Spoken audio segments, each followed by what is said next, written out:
ಥಟ್ ಅಂತ ಹೇಳಿ ಆ ಕಾರ್ಯಕ್ರಮ ಯಾರಿಗೂ ಗೊತ್ತಿಲ್ಲ ಹೇಳಿ, ಎಲ್ಲರಿಗೂ ಗೊತ್ತು. ಸ್ಪಷ್ಟ ಕನ್ನಡದ ಆ ಉಚ್ಚಾರಣೆ ಒಂದಿಗೆ ಅದನ್ನು ನಿರೂಪಣೆ ಮಾಡುವಂಥ ನಾ ಸೋಮೇಶ್ವರ ಸರ್ ಅವರ ಆ ನಿರೂಪಣೆ ಅದ್ಭುತ. ಇನ್ಫ್ಯಾಕ್ಟ್ ನಿಜ ಹೇಳಬೇಕು ಅಂತಂದರೆ ನನ್ನ ಕಾಲೇಜ್ ದಿನಗಳಲ್ಲಿ ನಾನು ಕೂಡ ಅದಕ್ಕೆ ಕಾಗದ ಬರೆದಿದ್ದೆ, ಬಟ್ ನನ್ನನ್ನು ಇವತ್ತವರೆಗೂ ಕರೆದಿಲ್ಲ. ಬಹುಶಃ ಮುಂದಿನ ದಿನಗಳಲ್ಲಿ ಯಾವತ್ತಾದರೂ ಒಂದು ದಿವಸ ಅವ್ರ ಜೊತೆ ಕೂತ್ಕೊಂಡು ಆ ಬರ್ಜರ್ ಒತ್ತೋ ಅಂಥ ಆಪರ್ಚುನಿಟಿ ನನಗೂ ಸಿಗಲಿ ಅಂತ ಕೇಳ್ತಾ, ಇದು 5,000 10,000 ಎಪಿಸೋಡ್ ಆಗಲಿ ಅಂತ ಹೇಳೋದಕ್ಕೆ ಇಷ್ಟಪಡ್ತೀನಿ.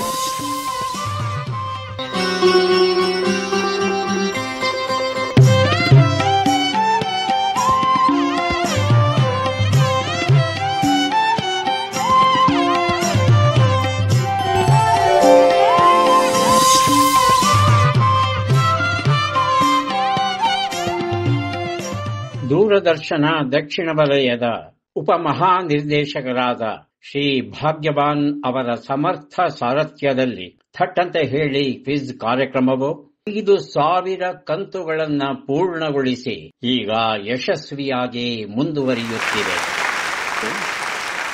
ನನ್ನ ಬದುಕಿನ ಅತ್ಯಂತ ಭಾವುಕ ಕ್ಷಣ, ಸಾರ್ಥಕ ಕ್ಷಣ. ನಾನು ಮಾಡಿರೋದು ಬಹಳ ಸರಳವಾದ ಒಂದು ಪುಟ್ಟ ಕೆಲಸ ಅಷ್ಟೆ. ದುಂಬಿಯು ಕಾಡಿನಲ್ಲಿರುವ ಎಲ್ಲ ಹೂವುಗಳ ಮಕರಂದವನ್ನು ಸಂಗ್ರಹಿಸಿ ಅದನ್ನು ಜೇನನ್ನಾಗಿ ಪರಿವರ್ತಿಸಿ ನಮಗೆ ಕೊಡುತ್ತೆ. ನಮ್ಮ ಕನ್ನಡ ಭಾಷೆಯಲ್ಲಿ ಇರುವ ಸೊಗಸಾದ ಕೃತಿಗಳನ್ನು ಓದಿ ಅಲ್ಲಿರ್ತಕ್ಕಂಥ ವಿಷಯಗಳನ್ನು ಸಂಗ್ರಹಿಸಿ ಪ್ರಶ್ನೆಗಳ ರೂಪದಲ್ಲಿ ನಿಮ್ಮ ಮುಂದೆ ಇಟ್ಟಿದ್ದೇನೆ. ಅಷ್ಟೇ ನಾನು ಮಾಡಿರುವಂಥ ಪುಟ್ಟ ಕೆಲಸ. ಅದನ್ನು ತಾವೆಲ್ಲ ಒಪ್ಪಿದ್ದೀರಿ, ತಮಗೆ ಕೃತಜ್ಞತೆಗಳು.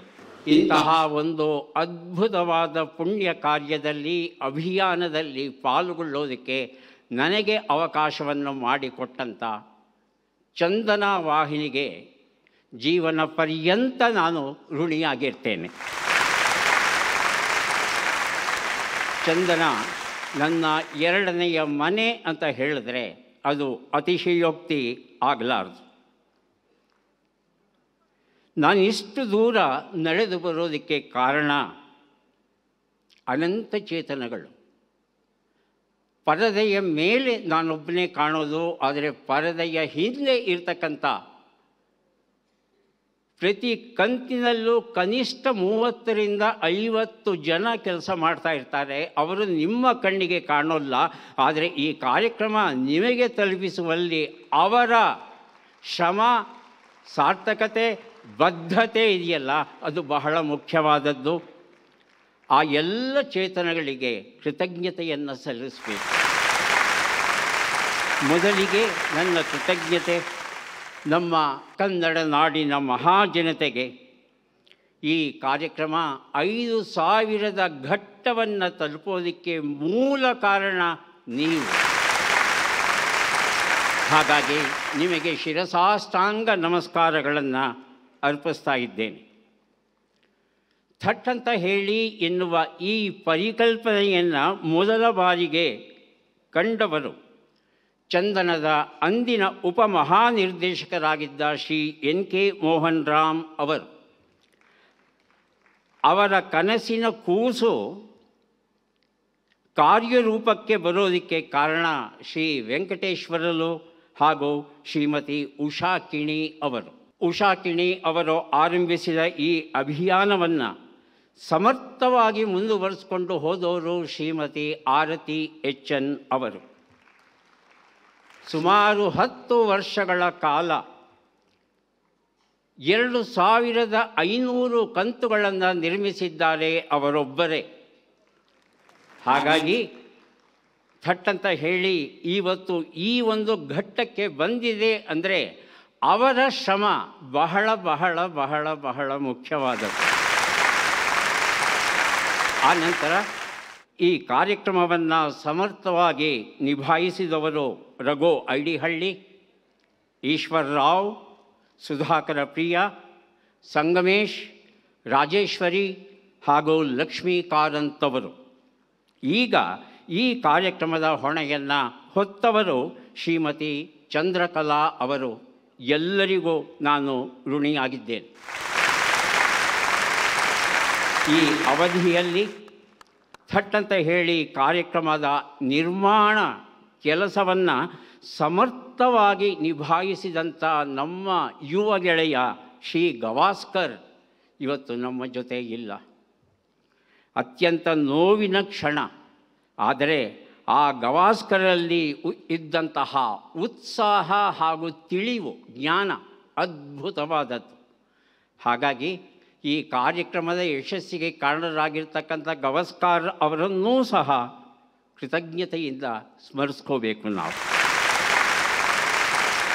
ಥಟ್ಟಂತ ಹೇಳಿ ಕಾರ್ಯಕ್ರಮದಲ್ಲಿ ಒಂದು ಸರಿ ಉತ್ತರಕ್ಕೆ ಒಂದು ಪುಸ್ತಕವನ್ನು ಕೊಡಬೇಕು ಅನ್ನೋ ನನ್ನ ಪರಿಕಲ್ಪನೆಯನ್ನು ಒಪ್ಪಿ ಅದನ್ನು ಕಾರ್ಯರೂಪಕ್ಕೆ ತಂದವರು ಚಂದನ ವಾಹಿನಿಯವರು. ಆದರೆ ಇದನ್ನು ನಾವು ಮುಂದುವರಿಸ್ತೇವೆ ಅನ್ನೋ ಒಂದು ಭರವಸೆಯನ್ನು ನೀಡಿ ಇಂದಿನವರೆಗೂ ಎಷ್ಟು ಪುಸ್ತಕಗಳನ್ನು ಕೊಟ್ಟಿದ್ದಾರೋ ಲೆಕ್ಕವೇ ಇಲ್ಲ. ನವಕರ್ನಾಟಕ ಪ್ರಕಾಶನ, ಅಂಕಿತ ಪುಸ್ತಕ, ಸಪ್ನಾ ಬುಕ್ ಹೌಸ್, ಸಾವಣ್ಣ ಪ್ರಕಾಶನ, ಸ್ನೇಹ ಬುಕ್ ಹೌಸ್, ಬಹುರೂಪಿ, ರಾಷ್ಟ್ರೋತ್ಥಾನ ಪುಸ್ತಕ, ವಿಕ್ರಮ್ ಪ್ರಕಾಶನ, ಹೀಗೆ ಅನೇಕ ಜನ ನಾವು ಕೇಳಿದಾಗಲೆಲ್ಲ ಪುಸ್ತಕಗಳನ್ನು ನಮಗೆ ಉಚಿತವಾಗಿ ಕೊಟ್ಟಿದ್ದಾರೆ. ಹಾಗಾಗಿ ಈ ಯಶಸ್ಸಿನ ಸಿಂಹಪಾಲು ಅವರಿಗೂ ಸಲ್ಲಬೇಕಾಗುತ್ತೆ. ಅನೇಕ ಲೇಖಕರು ಸಹ ತಾವು ಬರೆದ ಪುಸ್ತಕಗಳನ್ನು ಈ ಕಾರ್ಯಕ್ರಮಕ್ಕೆ ಕೊಟ್ಟಿದ್ದಾರೆ. ಅದಕ್ಕಿಂತಲೂ ಮಿಗಿಲಾಗಿ ಅನೇಕ ಕೊಡುಗೈ ದಾನಿಗಳು, ನಮ್ಮ ಹೆಸರನ್ನು ಹೇಳಬೇಡಿ, ತಗೊಳ್ಳಿ 25,000, ತಗೊಳ್ಳಿ 50,000 ಪುಸ್ತಕಗಳನ್ನು ಕೊಂಡು ಕಾರ್ಯಕ್ರಮದಲ್ಲಿ ಬಳಸಿ ಅಂತ ಹೇಳಿರ್ತಕ್ಕಂಥ ಆ ಅಜ್ಞಾತ ದಾನಿಗಳು ಯಾರಿದ್ದಾರೆ ಅವರಿಗೆ ಹೃತ್ಪೂರ್ವಕವಾಗಿ ಈ ಒಂದು ಕ್ಷಣದಲ್ಲಿ ನಾವು ಸ್ಮರಿಸ್ಕೋತಾ ಇದ್ದೇವೆ. ಕೋವಿಡ್ ಕಾಲದಲ್ಲಿ ಇಡೀ ಜಗತ್ತೇ ಸ್ಥಗಿತವಾದಾಗ ನಮ್ಮ ಥಟ್ಟಂತ ಹೇಳಿಯೂ ಸಹ ಅನಿವಾರ್ಯವಾಗಿ ಸ್ಥಗಿತಗೊಳ್ಳುವ ಒಂದು ಘಟ್ಟಕ್ಕೆ ಬಂದಿತ್ತು. ಆದರೆ ನಮ್ಮ ಇಂಜಿನಿಯರಿಂಗ್ ವರ್ಗ, ತಾಂತ್ರಿಕ ವರ್ಗ, ಬಹಳ ಹೆಮ್ಮೆಯಿಂದ ಹೇಳ್ಕೊತಾ ಇದ್ದೇನೆ, ನಮ್ಮ ತಾಂತ್ರಿಕ ವರ್ಗ ಆನ್ಲೈನ್ ಕ್ವಿಜ್ ಮಾಡೋಣ ಸರ್, ಯಾಕೆ ನಿಲ್ಲಿಸ್ತೀರಿ? ನನ್ನ ಮನೆಯಲ್ಲಿ ನಾನು ಕುಳಿತುಕೊಂಡು, ಸ್ಪರ್ಧಿಗಳು ಅವರವರ ಮನೆಯಲ್ಲೇ ಕುಳಿತುಕೊಂಡು ನಡೆಸಿದಂಥ ಆ ದಿನಗಳು ಅತ್ಯಂತ ರೋಚಕವಾದದ್ದು. ವಿಶೇಷ ಅಂದರೆ ಕೇವಲ ಕರ್ನಾಟಕಕ್ಕೆ ಸೀಮಿತವಾಗಿದ್ದಂಥ ಈ ಕಾರ್ಯಕ್ರಮ ಅಖಿಲ ಭಾರತ ಅಲ್ಲ, ಅಖಿಲ ವಿಶ್ವ ಮಟ್ಟಕ್ಕೆ ತಲುಪೋದಕ್ಕೆ ಸಾಧ್ಯವಾಯಿತು ನಮ್ಮ ತಾಂತ್ರಿಕ ವರ್ಗದವರ ನೆರವಿನಿಂದ, ವಿಶೇಷವಾಗಿ ವಿವೇಕ್ ಅವರ ಮುತುವರ್ಜಿಯಿಂದ.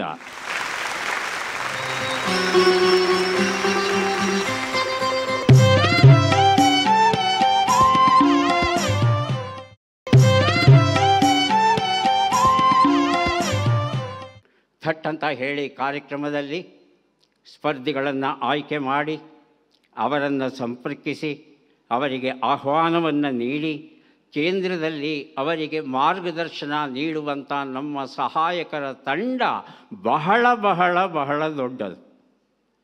ಅವರ ಪಟ್ಟಿ ಎಷ್ಟೇ ಸಮಗ್ರವಾಗಿದೆ ಅಂತ ಭಾವಿಸಿದ್ರು ಒಂದೆರಡು ಹೆಸರು ಬಿಟ್ಟು ಹೋಗಿರುವ ಸಾಧ್ಯತೆ ಉಂಟು. ಸವಿತಾ ಅವರು, ಅನಿತಾ, ಭಾರತಿ, ಶಕುಂತಲಾ, ರಘು, ಅರಸ್, ಎಷ್ಟು ಜನ, ಅವರೆಲ್ಲರಿಗೂ ಕೃತಜ್ಞತೆಗಳನ್ನು ಸಲ್ಲಿಸ್ತಾ ಇದ್ದೇವೆ. ಹಾಗೆಯೇ ನಾನು ಬರೆದಂಥ ಪ್ರಶ್ನೆಗಳನ್ನು ಕಂಪ್ಯೂಟರಿಗೆ ವರ್ಗಾಯಿಸಿ ಕಂಪ್ಯೂಟರ್ ಪರಿಭಾಷೆಯಲ್ಲಿ ಆ ಪ್ರಶ್ನೆಗಳನ್ನು ನಿಮ್ಮ ಮುಂದೆ ತರೋದಕ್ಕೆ ಒಂದು ಪ್ರತ್ಯೇಕ ತಂಡ ಉಂಟು. ರಜನಿ, ರಘು, ಮೀನಾ, ಮಮತಾ ಇವರಿಗೆ ನಾವು ಕೃತಜ್ಞತೆಗಳನ್ನು ಸಲ್ಲಿಸ್ತಾ ಇದ್ದೇವೆ. ಹಾಗೆಯೇ ನಮ್ಮ ನಾಡಿನ ಪತ್ರಿಕಾ ವರ್ಗಕ್ಕೆ ನಾವೆಲ್ಲ ಕೃತಜ್ಞರಾಗಿದ್ದೇವೆ. ಥಟ್ ಅಂತ ಹೇಳಿ ಕಾರ್ಯಕ್ರಮದಲ್ಲಿ ಮಾತ್ರವಲ್ಲ, ನನ್ನ ಜೀವನದ ನೋವು ನಲಿವುಗಳಲ್ಲಿ ನನಗೆ ಜೊತೆಯನ್ನು ನೀಡಿದ ನನ್ನ ಮಡದಿ ಶ್ರೀಮತಿ BV ರುಕ್ಮಾವತಿ ಹಾಗೂ ಮಗ ನಚಿಕೇತ್ ಅವರಿಬ್ಬರನ್ನು ಸ್ಮರಿಸ್ಕೋತಾ ಇದ್ದೇನೆ. ಕೊನೆಯದಾಗಿ 75,000 ಪ್ರಶ್ನೆಗಳನ್ನು ರೂಪಿಸೋದಕ್ಕೆ ನೆರವಾದ ಎಲ್ಲ ಆಕರ ಗ್ರಂಥಗಳನ್ನು ಬರೆದಂಥ ಲೇಖಕರು ಯಾರಿದ್ದಾರೆ, ವಾಲ್ಮೀಕಿಯಿಂದ ಹಿಡಿದು ಶೇಕ್ಸ್ಪಿಯರ್ವರೆಗೆ, ಅಮಿತಾಬ್ ಬಚ್ಚನ್ನಿಂದ ಹಿಡಿದು ಕುವೆಂಪು ಅವರಿಗೆ ಎಷ್ಟು ಜನ, ಎಷ್ಟು ಚೇತನಗಳು ನೀಡಿರುವಂಥ ಜ್ಞಾನರಾಶಿಯನ್ನು ತಮ್ಮ ಮುಂದೆ ಇಡೋದಕ್ಕೆ ಸಾಧ್ಯವಾಯಿತು. ಆ ಎಲ್ಲ ಚೇತನಗಳಿಗೆ ನಾನು ನಮಿಸ್ತಾ ಇದ್ದೇನೆ.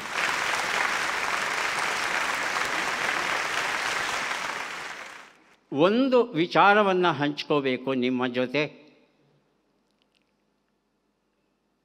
90 ವರ್ಷದ ಅಜ್ಜಿ ಅರಳು ಮರಳು ಬದುಕಲ್ಲಿ ಆಸಕ್ತಿ ಕಳ್ಕೊಂಡಿದ್ದಾರೆ. ಮನೆಯ ಮೂಲೆಯಲ್ಲಿ ಮಲಗಿದ್ದಾರೆ. ಮಕ್ಕಳು ಥಟ್ಟಂತ ಹೇಳಿ ಕಾರ್ಯಕ್ರಮ ಹಾಕಿದಾಗ ಅಲ್ಲೇ ಮಲಗಿದ್ದಂಥ ಆ ಅಜ್ಜಿಗೆ ತಕ್ಷಣವೇ ಎದ್ದು ಕೂತ್ಕೋಬೇಕು ಅಂತ ಅನಿಸಿದೆ. ಎದ್ದು ಕೂತ್ಕೊಂಡು ಆಲಿಸಿದ್ದಾರೆ. ಮೊಮ್ಮಕ್ಕಳನ್ನು ಕರ್ಕೊಂಡು ಹೋಗರೋ ನನ್ನ ಆ ಟಿ ವಿ ಹತ್ರ ಅಂತ ಹೇಳಿ ಕರ್ಕೊಂಡು ಮೊಮ್ಮಕ್ಕಳ ಜೊತೆ ಬಂದಿದ್ದಾರೆ, ಕೂತ್ಕೊಂಡಿದ್ದಾರೆ. ಕಾರ್ಯಕ್ರಮವನ್ನು ನೋಡ್ತಾ ಅರಳು ಮರಳಿನ ಹಂತಕ್ಕೆ ಹೋಗಿದ್ದ ಅವರು ಎಲ್ಲ ಒಗಟುಗಳಿಗೆ, ನುಡಿಗಟ್ಟುಗಳಿಗೆ, ಗಾದೆಗಳಿಗೆ ಉತ್ತರವನ್ನು ಹೇಳುವ ರೀತಿಯನ್ನು ನೋಡಿ ಮನೆ ಮಂದಿಗೆಲ್ಲ ಆಶ್ಚರ್ಯ. ಆ ವೈದ್ಯ ಮಿತ್ರ ನನಗೆ ಹೇಳ್ದ, ನಮ್ಮ ಅಜ್ಜಿಯ ಕಥೆ ಮುಗೀತು ಅಂತ ನಾವು ಭಾವಿಸಿದ್ವಿ. ಎದ್ದು ಬರೋದಕ್ಕೂ ಇಷ್ಟಪಡದೆ ಕುಳಿತ ಕಡೆ ಎಲ್ಲ ಕೆಲಸ ಕಾರ್ಯಗಳನ್ನು ಪೂರ್ಣಗೊಳಿಸ್ತಾ ಇದ್ದಂಥ ಆ ಅಜ್ಜಿ ಎದ್ದು ಬಂದು ಕೂತ್ಕೊಂಡು ಕಾರ್ಯಕ್ರಮವನ್ನು ನೋಡ್ತಾ ಉತ್ತರಗಳನ್ನು ನೀಡ್ತಾ ಆ ಕಳೆದು ಹೋಗಿದ ಜೀವನ ಚೈತನ್ಯ ಏನಿದೆ ಅದನ್ನು ಮರಳಿ ಪಡೆದರಲ್ಲ, ಅಂತಹ ಪವಾಡ ನಡೆದದ್ದು ನಿಮ್ಮ ಕಾರ್ಯಕ್ರಮದಿಂದ ಅಂದಾಗ ಹೃದಯ ತುಂಬಿ ಬಂತು ಆ ಕ್ಷಣದಲ್ಲಿ. ಹಾಗಾಗಿ ಈ ಕಾರ್ಯಕ್ರಮ ಕೇವಲ ಮಾಹಿತಿ ಮನರಂಜನೆಗಷ್ಟೇ ಸೀಮಿತವಾಗಿಲ್ಲ. ಎಲ್ಲೋ ಒಂದು ಕಡೆ ಇದು ಒಂದು ಆಪ್ತ ಸಲಹೆ, ಆಪ್ತ ಸಾಂತ್ವನವನ್ನು ನೀಡುವಂಥ ಒಂದು ಕಾರ್ಯಕ್ರಮವಾಗಿ ಬೆಳೀತಾ ಇದೆ ಅನ್ನೋ ವಿಚಾರ ಗೊತ್ತಾದಾಗ ಕಾರ್ಯಕ್ರಮದ ಬಗ್ಗೆ ಗೌರವ ಮತ್ತಷ್ಟು ಮೂಡಿದು. ಹಾಗೆಯೇ ನನ್ನ ಜವಾಬ್ದಾರಿಯೂ ಹೆಚ್ಚಿತು. ಹೀಗೆ ಹಲವು ಪ್ರಸಂಗಗಳನ್ನು ನಾನು ಹೇಳಬಲ್ಲೆ. ಆದರೆ ಸಮಯದ ಮಿತಿ ಒಂದು ಇರೋ ಕಾರಣ ನನ್ನ ಮಾತಿಗೆ ಮಂಗಳವನ್ನು ಹಾಡುವಂಥ ಕ್ಷಣ ಈಗ ಬಂದಿದೆ. ಚಂದನ ವಾಹಿನಿಗೆ ಕೃತಜ್ಞನಾಗಿದ್ದೇನೆ ಅಂತ ಹೇಳ್ತಂದರೆ ಅದು ಕೇವಲ ಮಾತು ಆಗುತ್ತೆ. ಹೃದಯದಲ್ಲಿ ಇರತಕ್ಕಂಥ ಆ ಭಾವನೆಗಳನ್ನು ಹೇಗೆ ತೋರಿಸೋದು? ಹನುಮಂತನಾಗಿದ್ದರೆ ತನ್ನ ಎದೆಯನ್ನು ಬಗೆದು ಒಳಗೆ ಇದ್ದಂಥ ಶ್ರೀರಾಮನನ್ನು ತೋರಿಸ್ತಾ ಇದ್ದ. ಆ ಸಾಮರ್ಥ್ಯ ನನಗೆ ಇಲ್ಲ. ಇದ್ದಿದ್ದರೆ ನನ್ನ ಹೃದಯದ ಒಳಗೆ ಇದ್ದಂಥ ಚಂದನವನ್ನು ನಿಮಗೆ ತೋರಿಸ್ತಾ ಇದ್ದೆ. ಚಂದನ, ನಿನಗೆ ಅನಂತಾನಂತ ವಂದನೆಗಳು ಹಾಗೂ ಕೃತಜ್ಞತೆಗಳು. ನೀನು ಆರಂಭಿಸಿರುವ ಈ ಅಭಿಯಾನ ನಿರಂತರವಾಗಿ ಮುಂದುವರಿಯಲಿ. ಇನ್ಫೋಟೈನ್ಮೆಂಟ್, ಇನ್ಫರ್ಮೇಷನ್ ಆ್ಯಂಡ್ ಎಂಟರ್ಟೈನ್ಮೆಂಟ್, ಮಾಹಿತಿ ಮತ್ತು ಮನರಂಜನೆ ಎರಡನ್ನೂ ಏಕಪ್ರಕಾರವಾಗಿ ಕೊಡ್ತಾ ಇರ್ತಕ್ಕಂಥ ಈ ಕಾರ್ಯಕ್ರಮ, ಈ ಅಭಿಯಾನ, ಈ ಚಳುವಳಿ ನಿರಂತರವಾಗಿ ಮುಂದುವರಿಲಿ ಅಂತ ಆ ಭಗವಂತನಲ್ಲಿ ಪ್ರಾರ್ಥಿಸ್ತಾ, ತಾಯಿ ಭುವನೇಶ್ವರಿಯ ಪಾದಗಳಿಗೆ ಪೊಡಮಟ್ಟು ಈ ಅವಕಾಶವನ್ನು ಮುಂದುವರಿಸು ಅಂತ ಕೇಳ್ತಾ ತಮ್ಮೆಲ್ಲರ ಅನುಮತಿಯೊಂದಿಗೆ ನನ್ನ ಮಾತಿಗೆ ಮಂಗಳವನ್ನು ಹಾಡ್ತಾ ಇದ್ದೇನೆ. ಮತ್ತೆ ಭೇಟಿಯಾಗೋಣ. ನಮಸ್ಕಾರ.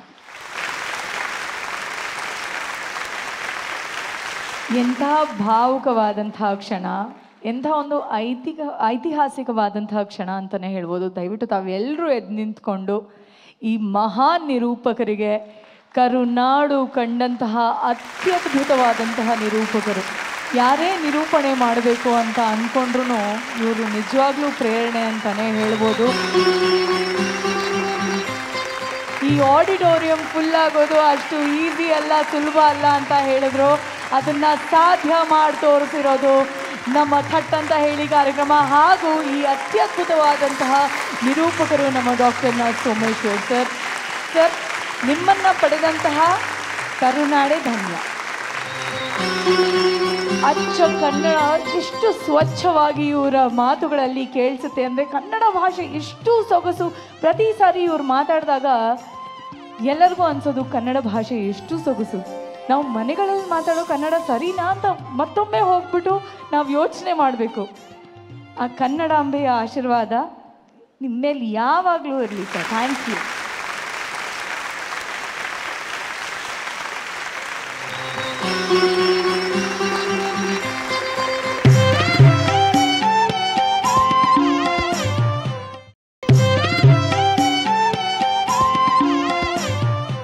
ಥಟ್ ಅಂತ ಹೇಳಿ ಕಾರ್ಯಕ್ರಮ 4,999 ಕಂತುಗಳನ್ನು ಮುಗಿಸಿ 5,000ಕ್ಕೆ ದಾಖಲಿಡ್ತಾರೆ.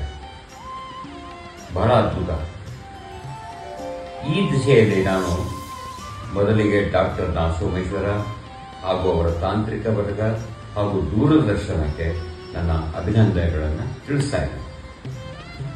ನೀವು ಈ ಕಾರ್ಯಕ್ರಮದಲ್ಲಿ ಜನಸಾಮಾನ್ಯರನ್ನು ಕರೆಸಿ ಅವರಿಗೆ ಪ್ರಶ್ನೆಗಳನ್ನು ಕೇಳಿ ಪುಸ್ತಕಗಳನ್ನು ಕೊಡುವ ಈ ವಿಶಿಷ್ಟ ಪದ್ಧತಿ ನನಗೆ ತುಂಬ ಇಷ್ಟ ಆಯಿತು.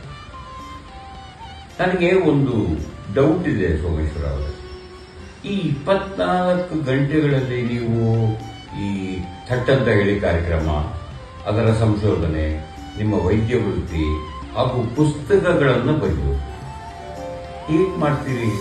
ನನಗಂತೂ ಅರ್ಥನೇ ಆಗ್ತಿಲ್ಲ. ಹೇಗಿದೆ ಇದು 5,000 ಮುಗಿಸಿದೆ, ಇನ್ನು ಸಾವಿರಾರು ಎಪಿಸೋಡ್ಗಳು ಈ ನಿಮ್ಮ ಥಟ್ ಅಂತ ಹೇಳಿ ಕಾರ್ಯಕ್ರಮ ಮುಗಿಸಲಿ, ಅಂದು ಜನಪ್ರಿಯ ಆಗಿದೆ, ಇನ್ನೂ ಹೆಚ್ಚಿನ ಜನಪ್ರಿಯ ಆಗಲಿ ಅಂತ ನನ್ನ ಅಭಿಲಾಷೆ. ಥಟ್ ಅಂತ ಹೇಳಿ ಕಾರ್ಯಕ್ರಮವನ್ನು ಡಿ ಚಂದನ ವಾಹಿನಿಯ ಮುಖಾಂತರ ಹಲವು ವರ್ಷಗಳಿಂದ ನಾನು ನೋಡ್ತಾ ಬರ್ತಾ ಇದ್ದೀನಿ. ಅದರ ಜೊತೆಗೆ ಅದರಲ್ಲಿ ಭಾಗವಹಿಸಿದ್ದೀನಿ ಕೂಡ. ಡಾಕ್ಟರ್ ನಾ ಸೋಮೇಶ್ವರ ಅವರು ನಡೆಸ್ಕೊಂಡು ಬರ್ತಾ ಇರುವಂತಹ ಈ ಕಾರ್ಯಕ್ರಮವನ್ನು ಒಬ್ಬ ವೈದ್ಯೆಯಾಗಿ ನಾನು ತುಂಬ ಪ್ರಶಂಸೆ ಮಾಡ್ತೀನಿ. ಯಾಕಂತಂದರೆ ನಮ್ಮ ಮಿದುಳು ಮನಸ್ಸುಗಳ ಆರೋಗ್ಯವನ್ನು ಕಾಪಾಡ್ಕೊಳ್ಳೋದಕ್ಕೆ ರಸಪ್ರಶ್ನೆ ಅನ್ನುವಂಥದ್ದು, ಸಾಹಿತ್ಯ ಪ್ರೀತಿ ಪುಸ್ತಕಗಳ ಮುಖಾಂತರ ಬೆಳೆಸುವಂಥದ್ದು, ಸಾಮಾನ್ಯ ಜ್ಞಾನ ಅನ್ನುವಂಥದ್ದು, ಪ್ರಶ್ನೆಗಳಿಗೆ, ಪದಬಂಧಗಳಿಗೆ, ಒಗಟುಗಳಿಗೆ ಉತ್ತರವನ್ನು ಹುಡುಕುವಂಥದ್ದು ನಮ್ಮ ಮೆದುಳು ಮನಸ್ಸುಗಳ ಆರೋಗ್ಯವನ್ನು ಸುಸ್ಥಿತಿಯಲ್ಲಿ ಇಡುತ್ತೆ ಅನ್ನೋದು ಒಂದು ವೈಜ್ಞಾನಿಕ ಸತ್ಯ. ಆ ವೈಜ್ಞಾನಿಕ ಸತ್ಯವನ್ನು ಪ್ರಾಯೋಗಿಕವಾಗಿ ಜೀವನದಲ್ಲಿ ತರೋದಕ್ಕೆ ಈ ಥಟ್ ಅಂತ ಹೇಳಿ ಅನ್ನುವಂತಹ ಕಾರ್ಯಕ್ರಮ ಖಂಡಿತ ಉಪಯುಕ್ತವಾಗಿದೆ ಅನ್ನೋದನ್ನು ನಾನು ಈ ಸಂದರ್ಭದಲ್ಲಿ ಗುರುತಿಸ್ತಾ ಅಭಿನಂದನೆಗಳು ಚಂದನ ವಾಹಿನಿಗೆ ಮತ್ತು ಅದನ್ನು ನಡೆಸ್ಕೊಂಡು ಬರ್ತಾ ಇರುವಂತಹ ಡಾಕ್ಟರ್ ನಾ ಸೋಮೇಶ್ವರ ಅವರಿಗೆ. ಎಲ್ಲರಿಗೂ ನಮಸ್ಕಾರ. ಇವನು ನನ್ನ ಮಗ ನಿತ್ಯಾನಂದ. ಇವನು ಸೆರೆಬ್ರಲ್ ಪಾಲಿಸಿ ಮತ್ತೆ ಮಾತು ಬಾರದ ಹುಡುಗ. ಇವನು ಥಟ್ ಅಂತ ಹೇಳಿ ಕಾರ್ಯಕ್ರಮದಲ್ಲಿ 2 ಬಾರಿ ಭಾಗವಹಿಸಿದ್ದಾನೆ. ಆ ಕಾರ್ಯಕ್ರಮದ ಬಗ್ಗೆ ಇವನ ಅನಿಸಿಕೆಗಳನ್ನು ನಾನು ಈಗ ಓದ್ತಾ ಇದ್ದೀನಿ. ನಿತ್ಯಾನಂದನಾದ ನಾನು ಈ ದಿನ ಬಹು ಖುಷಿಯಿಂದ ನನ್ನ ಮನಸ್ಸಿನ ಅನಿಸಿಕೆಗಳನ್ನು, ಅದರಲ್ಲೂ ಥಟ್ ಅಂತ ಹೇಳಿ ಕಾರ್ಯಕ್ರಮದ ಬಗ್ಗೆ ಬರೆಯುತ್ತಿರುವೆ. ನನ್ನ ಈ ಖುಷಿಗೆ ಕಾರಣ ನನ್ನನ್ನು ಥಟ್ ಅಂತ ಹೇಳಿ ಕಾರ್ಯಕ್ರಮದ 5,000 ಸಂಚಿಕೆಗಳನ್ನು ಪೂರ್ಣಗೊಳಿಸಿದ ಸಲುವಾಗಿ ಏರ್ಪಾಡಾಗಿರುವ ಒಂದು ಕಾರ್ಯಕ್ರಮಕ್ಕೆ ಅದರ ರೂವಾರಿಯಾದ ಶ್ರೀ ಡಾಕ್ಟರ್ ನಾ ಸೋಮೇಶ್ವರ್ ಅವರಿಂದ ಆಹ್ವಾನಿತನಾಗಿರುವುದಕ್ಕೆ ನಾನು ನಿಜವಾಗಿ ಆಕಾಶದಲ್ಲಿ ತೇಲುತ್ತಿರುವೆ. ನಾನು ಸಹ ಒಬ್ಬ ಸ್ಪರ್ಧಿಯಾಗಿ ಥಟ್ ಅಂತ ಹೇಳಿ ಕಾರ್ಯಕ್ರಮದಲ್ಲಿ 2 ಬಾರಿ ಭಾಗವಹಿಸಿರುವೆ. ಇದೊಂದು ನನ್ನ ಜೀವಮಾನದ ಹೆಮ್ಮೆಯ ಸಂಗತಿ. ಚಂದನ ವಾಹಿನಿಯ ಥಟ್ ಅಂತ ಹೇಳಿ ಕಾರ್ಯಕ್ರಮದ ಮೂಲಕ ಡಾಕ್ಟರ್ ನಾ ಸೋಮೇಶ್ವರರ ಸಹಾಯದಿಂದ ಚಂದನ ವಾಹಿನಿಯ ವೀಕ್ಷಕರ ಮನದಲ್ಲಿ ನಾನು ಒಬ್ಬನಾಗಿದ್ದು ನನ್ನ ಅದೃಷ್ಟ. ಈ ಮನೋಬಲದಿಂದ ನಾನು MA ಸಮಾಜಶಾಸ್ತ್ರದ ಪದವಿಯನ್ನು ಪ್ರಥಮ ಶ್ರೇಣಿಯಲ್ಲಿ ಪಡೆದೆ. ಎಲ್ಲರಂತೆ ನಾನು ಒಬ್ಬ ಎನ್ನುವ ಪ್ರಜ್ಞೆ ಬಲಗೊಳ್ಳುವಂತೆ ಮಾಡಿದ ಥಟ್ ಅಂತ ಹೇಳಿ ಕಾರ್ಯಕ್ರಮಕ್ಕೆ, ಅದರ ರೂವಾರಿಗಳಿಗೆ ನಾನು ಆಭಾರಿ. ಜೊತೆಗೆ ಪ್ರತಿದಿನವೂ ತಪ್ಪದೆ ಥಟ್ ಅಂತ ಹೇಳಿ ಕಾರ್ಯಕ್ರಮ ನೋಡುತ್ತಲಿರುವೆ, ಬರೆದುಕೊಳ್ಳುತ್ತಲಿರುವೆ. ನಿತ್ಯಾನಂದ. ಥಟ್ ಅಂತ ಹೇಳಿ ಕಾರ್ಯಕ್ರಮ 5,000 ಸಂಚಿಕೆಗಳನ್ನು ಪೂರೈಸುವಲ್ಲಿ ಇನ್ನೇನು ಒಂದು ಹೆಜ್ಜೆ ಮುಂದಿಡಬೇಕಷ್ಟೆ. ಇದರ ಹಿಂದೆ ಸಾಕಷ್ಟು ಜನ ಶ್ರಮಿಸಿದ್ದಾರೆ. ಎಲ್ಲ ಈ ಒಂದು ಕಾರ್ಯಕ್ರಮವನ್ನು ಇಷ್ಟು ಯಶಸ್ವಿಯಾಗಿ ಮಾಡೋದಕ್ಕೆ ಎಷ್ಟೊಂದು ಜನ ಶ್ರಮಿಸಿದ್ದಾರಲ್ಲ. ಒಂದು ಝಲಕ್ ನೋಡೋಣ ಯಾರ್ಯಾರು ಇದ್ರ ಹಿಂದೆ ಇದ್ದಾರೆ ಅಂತ. ಅವರಿಗೆಲ್ಲರಿಗೂ ಜೋರಾದ ಚಪ್ಪಾಳೆ ನಮ್ಮ ಕಡೆಯಿಂದ ಬರಲೇಬೇಕು. 5,000 ಸಂಚಿಕೆಗಳು, 23 ವರ್ಷ, 24ನೇ ವರ್ಷಕ್ಕೆ ಕಾಲಿಡ್ತಾ ಇದೆ. ನಿಜವಾಗ್ಲೂ ಸುಲಭದ ವಿಷಯ ಅಲ್ಲ. ವಿಶ್ವ ದಾಖಲೆಯತ್ತ ನಮ್ಮ ಥಟ್ ಅಂತ ಹೇಳಿ ಕಾರ್ಯಕ್ರಮ, ನಮ್ಮ ಕನ್ನಡದ ಹೆಮ್ಮೆಯ ದೂರದರ್ಶನ ಚಂದನ ವಾಹಿನಿಯ ಕಾರ್ಯಕ್ರಮ ಥಟ್ ಅಂತ ಹೇಳಿ.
ಇವಾಗ ಶೋಸ್ ಅಂದಿದ ತಕ್ಷಣ ನಾವು ಹೇಳ್ತೀವಿ ಗೊತ್ತಾ, ಒಂದು ಕಾಂಟೆಂಟ್ ಇದ್ದಿದ್ರೆ ಚೆನ್ನಾಗಿತ್ತು ಅಂತ.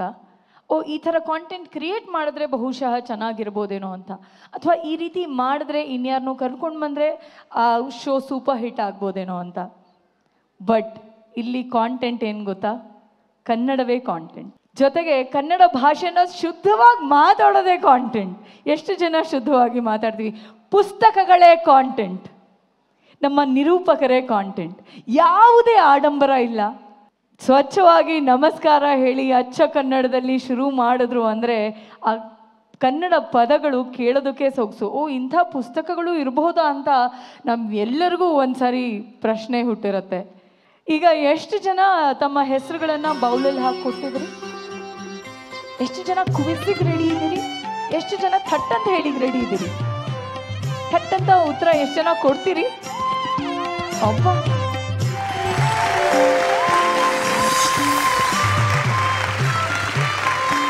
ರಾಜ್ಕುಮಾರ್ ಹಾಡಿದ ಯಾವ ಹಾಡಿಗೆ ರಾಷ್ಟ್ರ ಪ್ರಶಸ್ತಿಯು ದೊರೆಯಿತು? ನಾದಮಯ. ನಾದಮಯ ಆರಾಧಿಸುವೆ ಮದನಾರಿ. ನಾದಮಯ. ಹೌದು ಸರ್, ಹೌದು ಸರ್. ನೋಡೋಣ.